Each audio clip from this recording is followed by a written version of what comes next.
Hondos de la misma celda o del mismo andén, con dos que alcancen el tope de la subasta, con dos que bailen sin casa en el mismo tren, con dos que resulten ser de la misma casta, con dos entre tantos ecos se digan quién, con dos que se nos parezcan en la canasta, con dos que tengan el alma como de 100, con dos que se quieran bien, con dos que se quieran bien,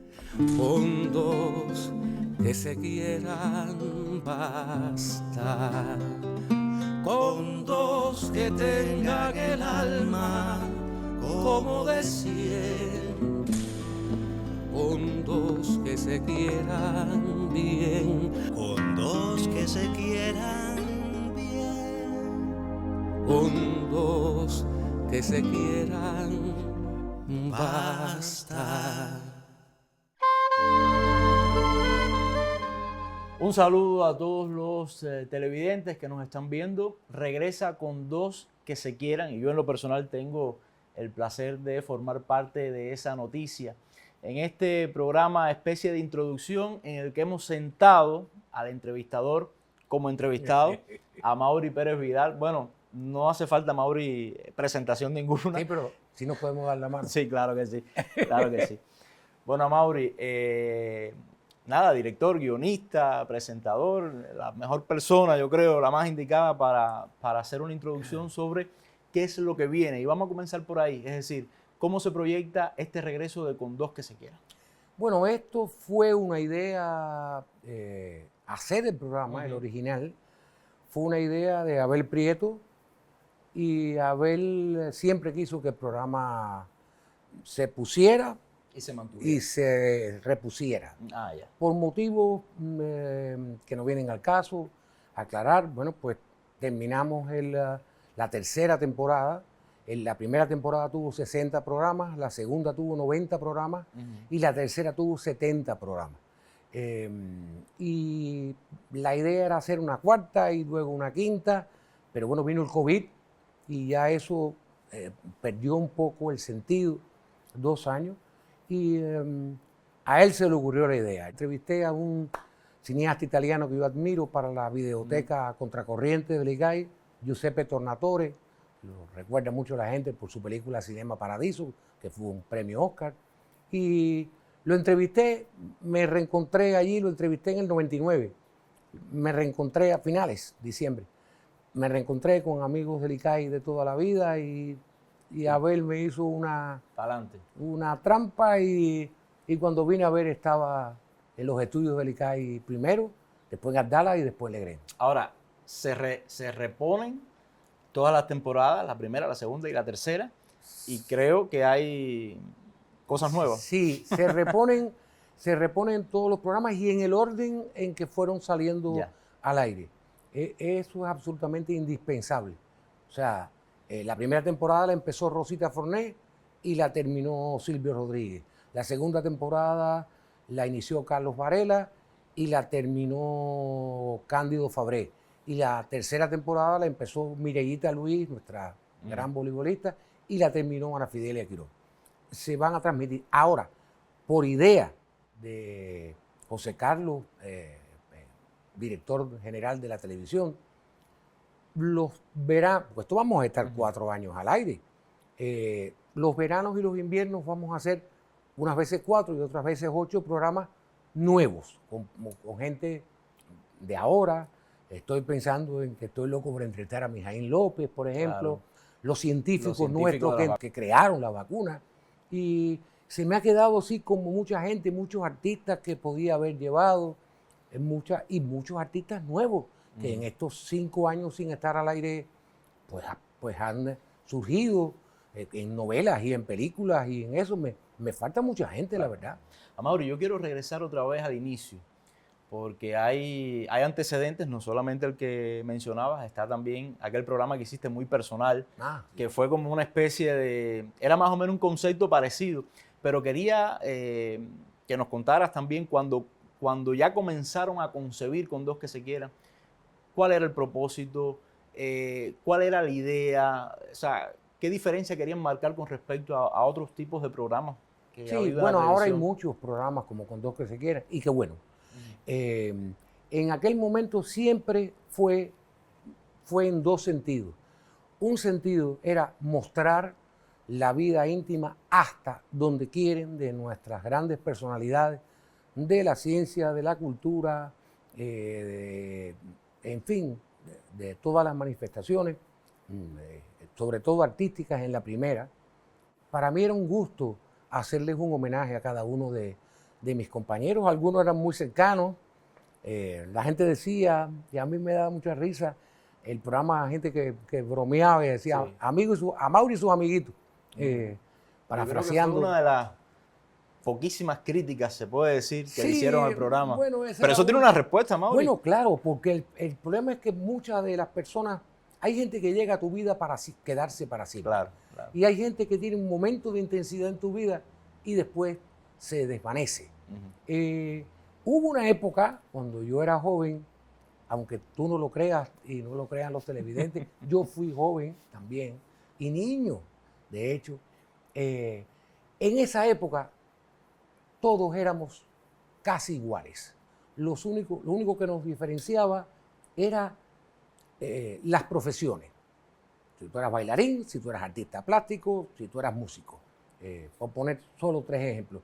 Pero todos vivíamos en casa de nuestros padres, ninguno tenía carro, todos tomábamos los mismos autobuses, las mismas guaguas, como se dice, y todos nos conocíamos. Era muy normal. La gente de la escuela de arte, con la gente de la nueva trova, todos éramos jóvenes y todos nos conocíamos.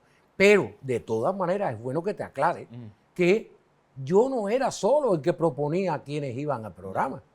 Siempre hubo un equipo. Un equipo en la primera temporada fue diferente al de la segunda y el de la segunda sí ya fue igual que el de la tercera, ¿no?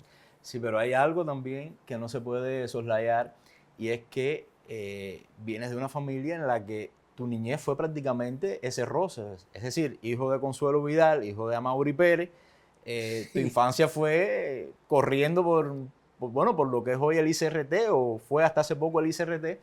O sea, había un sentimiento de familiaridad con muchas de esas figuras, por supuesto. Y antes se me... Y después, bueno, con tu vida artística que te dio... Sí, en la realidad, mi infancia estuvo ligada a ese edificio.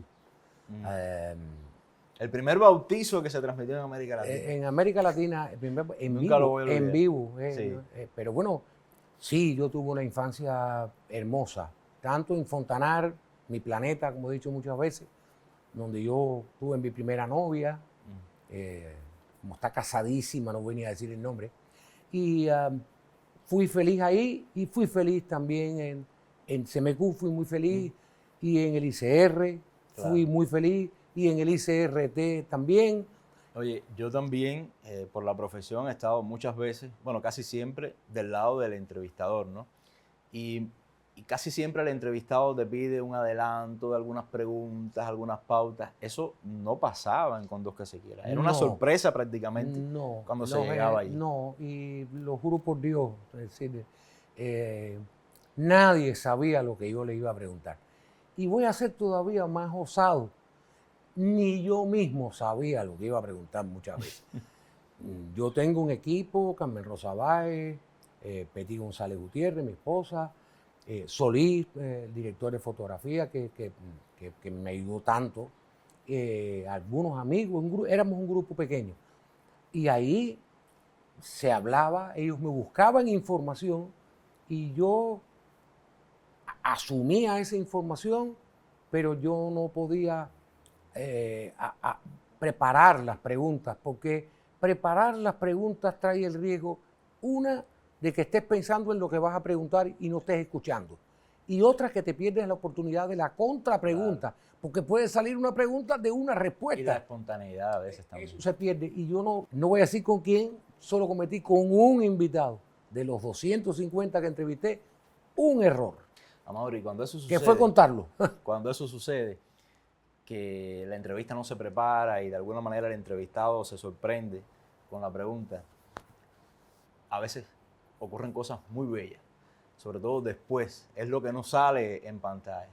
Y tengo entendido, porque por supuesto he hablado con parte del equipo, Claro. de que ocurrieron cosas bellísimas, de gente que lloró, de gente que lograste sacarle de adentro lo más emotivo y... Sí, pero era porque yo me sentía muy feliz y me sentía muy honrado de que mis compañeros aceptaran estar ahí conmigo y en algunos momentos desnudar su alma, y en otros momentos yo estaba tan metido en la entrevista, recuerdo la de Patricia Ares en la 3ª temporada, que ella me dio una explicación sobre los hijos ausentes y algo así, y yo me levanté de la silla, fui para donde estaba ella llorando y le dije, ¿cómo resuelvo yo eso?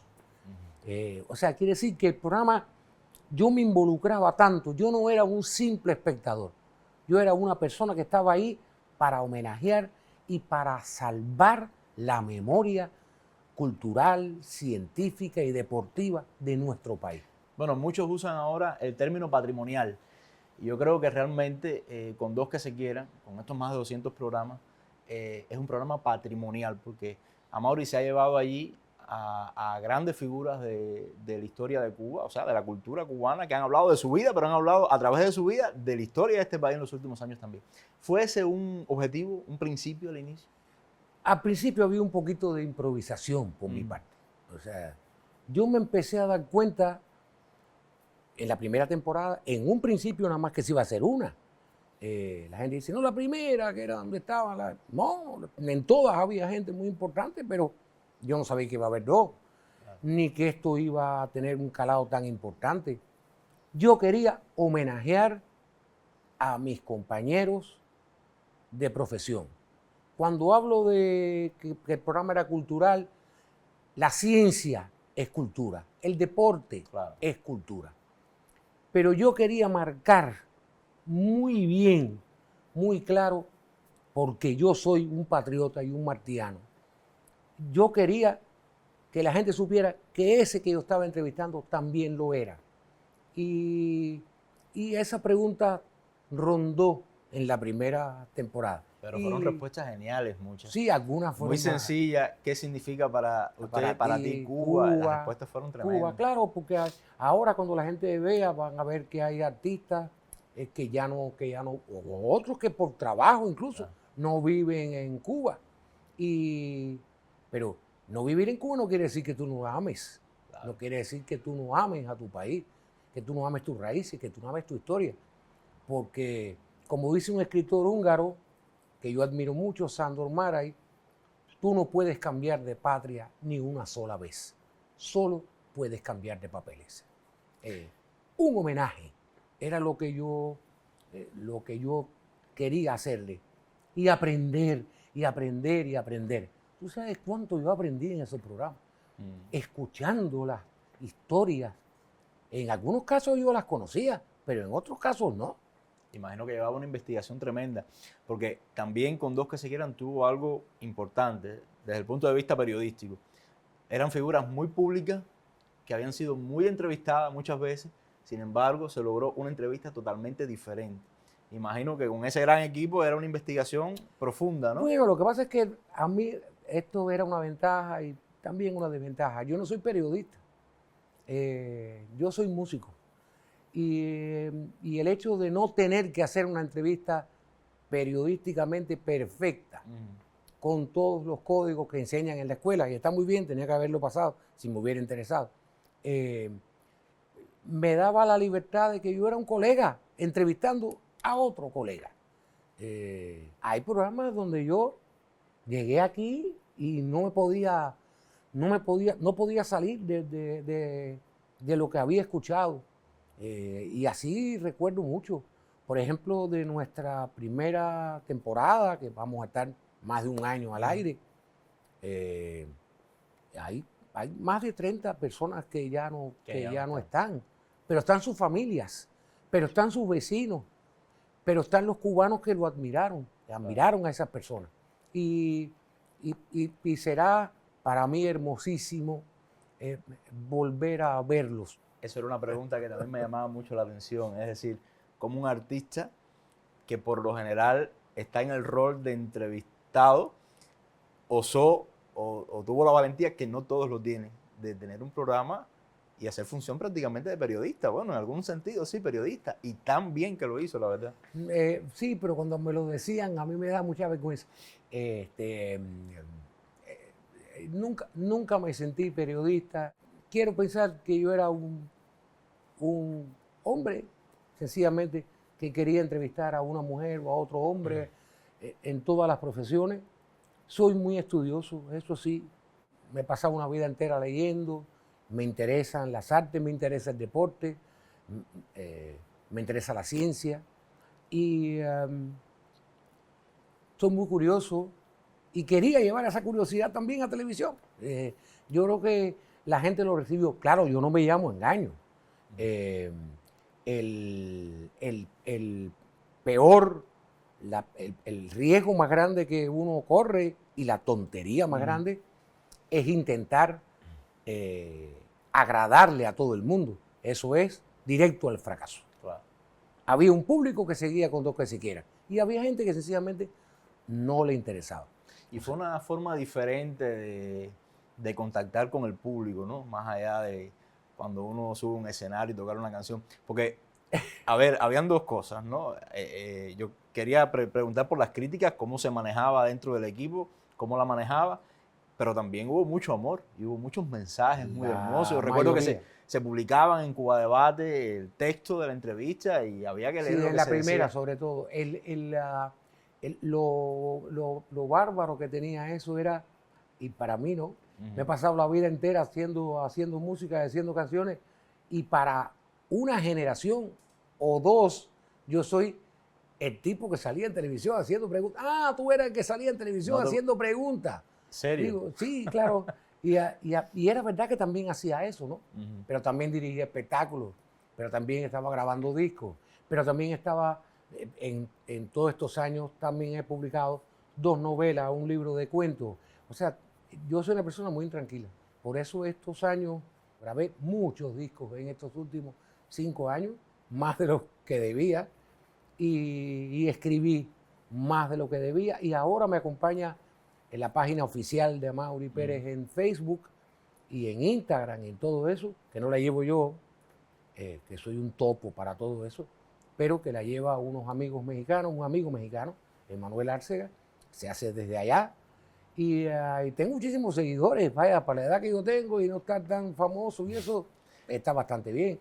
Y ellos me han acompañado todo este tiempo, todos estos años me acompañan cada mañana. Era una pregunta que muchos hacían, sí. ¿Qué está haciendo Amaury? Sí. Fueron como 5 años más o menos. Exacto. Otra de las preguntas era que yo no vivía aquí.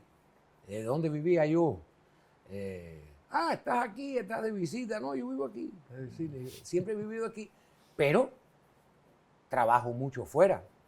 Yo hago muchas giras al año y a veces duran mucho tiempo. Claro. Y entonces estoy fuera, entonces la gente me ve, no está en México, no está en España, no está en Venezuela, no está en Ecuador, está en esto. Bueno, estoy trabajando. ¿No? Amaury, bueno, quedó pendiente una pregunta que le hice. Estaba el amor, pero estaban algunas críticas. Recuerdo que una era, bueno, esta de la que usted hablaba, ¿no? Sí, Amaury y sus amigos. Esa era cómica. Exacto. Y la otra, yo recuerdo que fue el cambio de escenario, que a muchos no les gustó porque había un escenario mucho más íntimo. Pero lo que quiero preguntarle es... es que eso yo me equivoqué en el último, por ejemplo, fue un error mío. Claro. Todo el mundo me dijo, no. Y yo quería hacer una especie de noticiero. No me salió bien. Claro. O sea, no me salió la última escenografía blanca, no me salió bien. Además estaba gordísimo y no quería que se me viera la barriga. Y entonces armé un set donde me tapaba hasta aquí. Bueno, o sea, a mí me pareció bien. Claro, la otra mucho más íntima, claro, lograba una atmósfera. Se podía hacer en los estudios de Abdala. Exacto. Se podían hacer. Y la primera era, 3 paneles, una mesita, y siempre siempre, siempre los 250 programas con mi bandera cubana. Siempre, sí. Siempre con el bonsai, que fue el mismo durante todo ese tiempo, que se cuidaba más bonsai que a mí. El bonsai y una pequeña grulla que estaba perdida, que a mí me dio por decir que esa grulla de bronce chiquitica estaba perdida por ahí, pero estaba. Yo decía que ese era mi ángel de la guarda. Y cosas bonitas que pasaron en el programa. Voy a recordar una, quizás, me imagino que ya estaremos terminando, ¿no? Voy a recordar una. Un día entrevisté al entonces presidente de la televisión y amigo mío desde siempre, y amigo de mi padre, Danilo Sirio, y parece que esa conjunción de un hombre de la televisión y yo, que también soy un hombre de la televisión, uno de los técnicos me pasó y me dijo, bajito en el oído, me dijo, ¿qué perfume usaba su mamá? Y le digo yo, ¿tú lo hueles? Y me dijo, lo estoy oliendo. ¿Usted usa opium? Y le dije, no, mi mamá usaba opium, dice. Ese es el olor que hay aquí. Y yo dije, bueno, mamá, qué maravilla, Claro. me estás acompañando. Claro. Méteme de vez en cuando un cocotazo cuando haga la pregunta incorrecta o cuando no sepa responder como debía. Amaury, ¿cómo se ve hoy después de 15 años, ¿no? Después de 15 años. Que empezamos Exacto. el 6, empezamos con Rosita el 6 de abril de 2010. ¿Cómo se ve hoy con Dos que se quieren? O sea, ahora pronto, que lo vamos a tener otra vez en pantalla, cuando usted se siente a ver aquellos programas que hizo, ¿cuáles van a ser las emociones, cree que, las que espera? Las añoranzas, yo creo que las añoranzas. Hay muchas personas, como dijo, que ya no están. Sí, Queridísimo. por eso, yo soy músico, pero yo soy un hombre de televisión. Ya. Yo nací en la televisión. Es que yo necesito la cámara, el set, los técnicos, todo eso. Yo lo necesito porque eso fue mi vida. Bueno, pero también va a tener la oportunidad de grabar unos nuevos programas. Yo quería darle las gracias, no solamente por esta entrevista para presentar estos programas que son suyos, sino también por lo que ha dejado y por lo que significa con Dos que se quieren. Muchas gracias. Pues, muchas gracias a ti.